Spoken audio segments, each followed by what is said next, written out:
നല്ല മുടിഞ്ഞ വെയിലാണ് ഗൈസ്.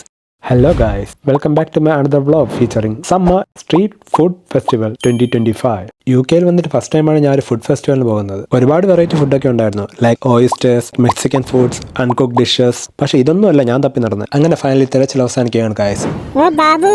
യെസ് ഗൈസ്, അതൊരു നോർത്ത് ഇന്ത്യൻ ഷോപ്പായിരുന്നു. ആൻഡ് അവിടെ നിൽക്കുന്ന പയ്യൻ മലയാളിയും. പിന്നെ ഒന്നും നോക്കില്ല, വേഗം ഒരു butter chicken and rice order ചെയ്തു. നമ്മൾ മലയാളികൾക്ക് ഇതൊക്കെ അല്ലേ ഒരു സന്തോഷം. നല്ല കിടിലൻ ഫുഡ് തന്നെയായിരുന്നു. And we both enjoyed it a lot. അങ്ങനെ അത് കഴിഞ്ഞ് നമ്മൾ കുറച്ചുകൂടെ അവിടെ കിടന്ന് കറങ്ങി, കാരണം വയറ്റിൽ കുറച്ചുകൂടെ സ്പേസ് ബാക്കിയുണ്ട്. അപ്പോൾ ദേ ഇരിക്കുന്ന സ്ട്രോബെറി ക്ലോട്ടഡ് ക്രീം. ഞാൻ ഈ ഐറ്റം ഇതിനു മുന്നേ കഴിച്ചിട്ടേ ഇല്ല, സോ ഒന്ന് ട്രൈ ചെയ്യാമെന്ന് വെച്ചു. ആൻഡ് ഒന്ന് ടേസ്റ്റ് ചെയ്തപ്പോൾ തന്നെ മനസ്സിലായി it was not my cup of tea guys.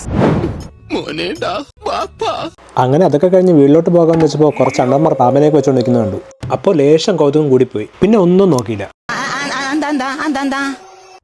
ഞാനൊരു ഒഫിഡിയോഫോബിയ പേഴ്സൺ ആണ്, സോ അതുകൊണ്ട് തന്നെ നാട്ടിലൊക്കെ ഞാൻ ഒരു പാമ്പിനെ കണ്ട അന്നത്തേക്ക് എനിക്ക് അത് മതി. പക്ഷേ ഇവിടെ എന്താണ് സംഭവിച്ചതെന്ന് എനിക്ക് അറിയത്തില്ല. എനിക്ക് എൻ്റെ ആ ഫിയർ കളയണമെന്ന് തോന്നി. സോ ഞാൻ അവരിൽ ആ കാര്യം പറഞ്ഞു. അപ്പോൾ തന്നെ അവരത് ഫ്രണ്ട്ലി പെറ്റാണെന്ന് പറഞ്ഞ് ഒരെണ്ണത്തിന് എൻ്റെ കയ്യിലോട്ട് അങ്ങ് വെച്ചങ്ങ് തന്നു. ഞാൻ എവിടെയോ കേട്ടിട്ടുണ്ട്, നമുക്ക് പേടിയുള്ള കാര്യം ചെയ്താൽ ആ ഫിയർ ഓവർകം ചെയ്യാനുള്ള കറേജ് ആൻഡ് സെൽഫ് കോൺഫിഡൻസ് ഉണ്ടാകുമെന്ന്. അപ്പോൾ ഇന്ന് ഇത്രയ്ക്കുള്ളൂ. Bye bye.